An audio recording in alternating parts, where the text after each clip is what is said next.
Hey guys, Lord Naren White here, the Holy Ghost, the one true God. Back with you with the next video in my series reading Frankenstein by Mary Shelley.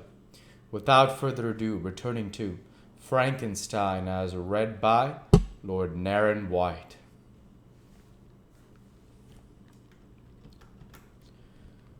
One of the best of these I entered, but I hardly placed my One of the best of these I entered, but I hardly placed my foot within the door before the children shrieked, and one of the women fainted. The whole village was roused.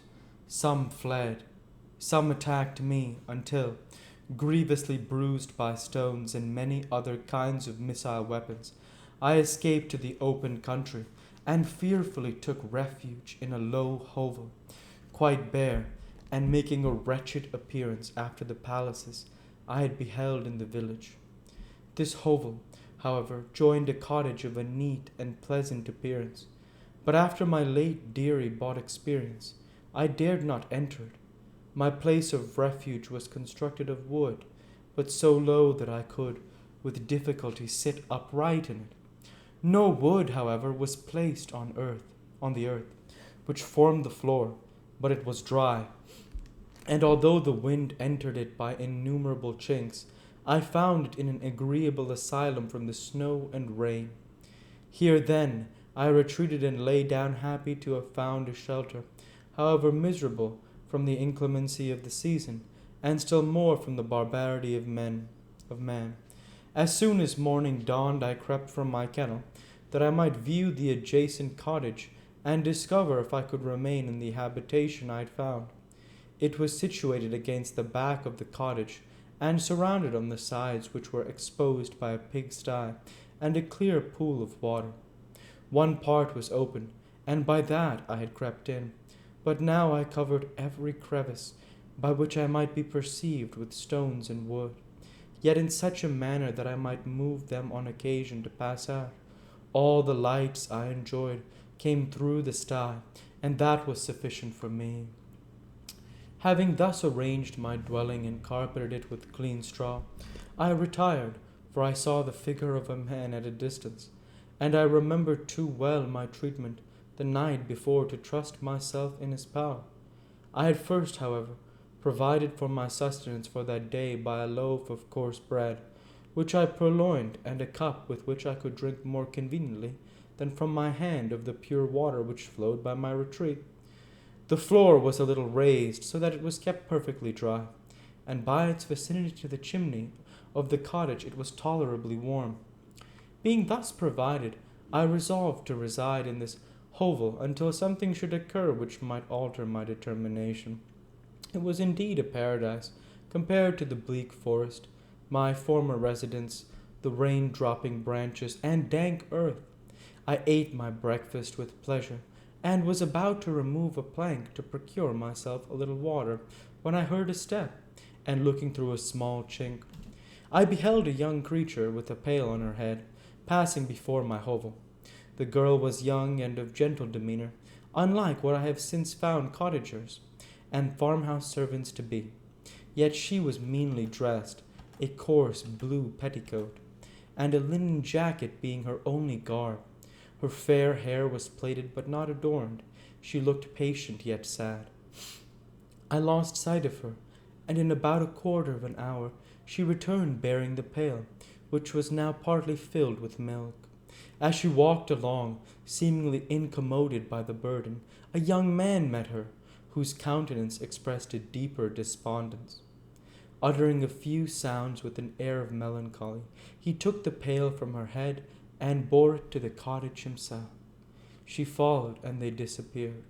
Presently I saw the young man again, with some tools in his hand, cross the field behind the cottage, and the girl was also busied, sometimes in the house and sometimes in the yard.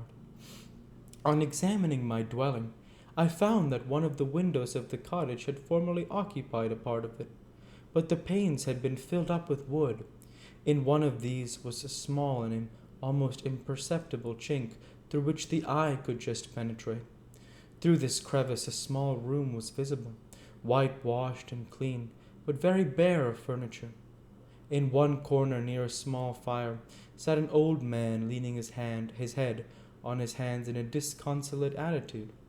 The young girl was occupied in arranging the cottage, but presently she took something out of a drawer, which employed her hands, and she sat down beside the old man, who, taking up an instrument, began to play, and to produce sounds sweeter than the voice of the thrush or the nightingale.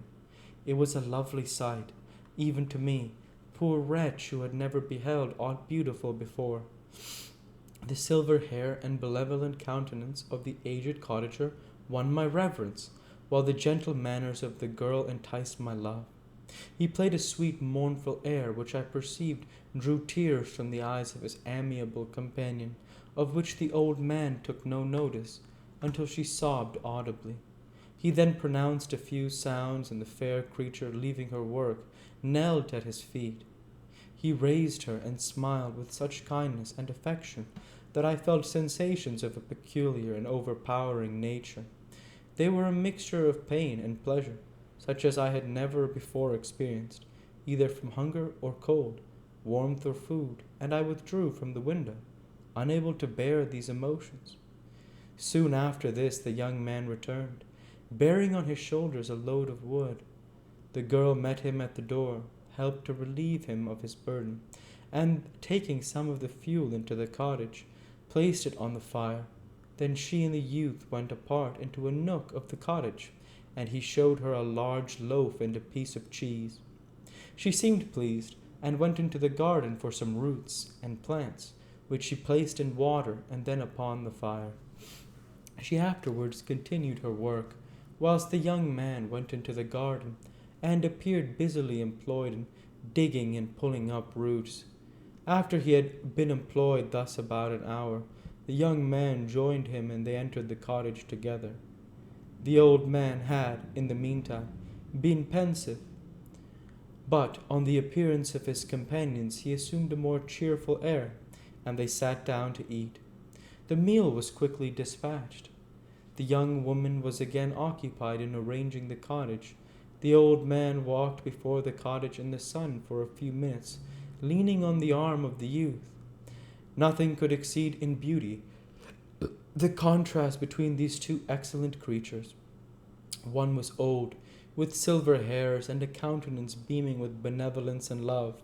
The younger was slight and graceful in his figure, and his features were molded with the finest symmetry, yet his eyes and attitude expressed the utmost sadness and despondency. The old man returned to the cottage, and the youth, with tools different from those he had used in the morning, directed his steps across the fields. Night quickly shut in, but to my extreme wonder, I found that the cottagers had a means of prolonging light by the use of tapers, and was delighted to find that the setting of the sun did not put an end to the pleasure I experienced in watching my human neighbors. In the evening the young girl and her companion were employed in various occupations, which I did not understand, and the old man again took up the instrument which produced the divine sounds that had enchanted me in the morning. So as soon as he had finished, the youth began not to play, but to utter sounds that were monotonous, and neither resembling the harmony of the old man's instrument, nor the songs of the birds. I since found that he read aloud, but at the same time I knew nothing of the signs of words or letters. The family, after having been thus occupied for a short time, extinguished their lights and retired, as I conjectured, to rest. Chapter 12. I lay on my straw, but I could not sleep. I thought of the occurrences of the day. What chiefly struck me was the gentle manners of these people, and I longed to join them, but dared not. I remembered too well the treatment I had suffered the night before the barbarous villagers, and resolved whatever course of conduct I might hereafter think it right to pursue, that for the present I would remain quietly in my hovel, watching and endeavoring to discover the motives which influenced their actions. The cottagers arose the next morning before the sun. The young woman arranged the cottage and prepared the food, and the youth departed after the first meal. This day was passed in the same routine as that which preceded it. The young man was constantly employed out of doors, and the girl in various laborious occupations within. Various. We'll go ahead and stop there for this week. As usual, I want to say thank you for watching, and I hope you enjoyed. Please like, comment, and subscribe, as it greatly helps the channel. Light be with you all. Take care, and thanks again.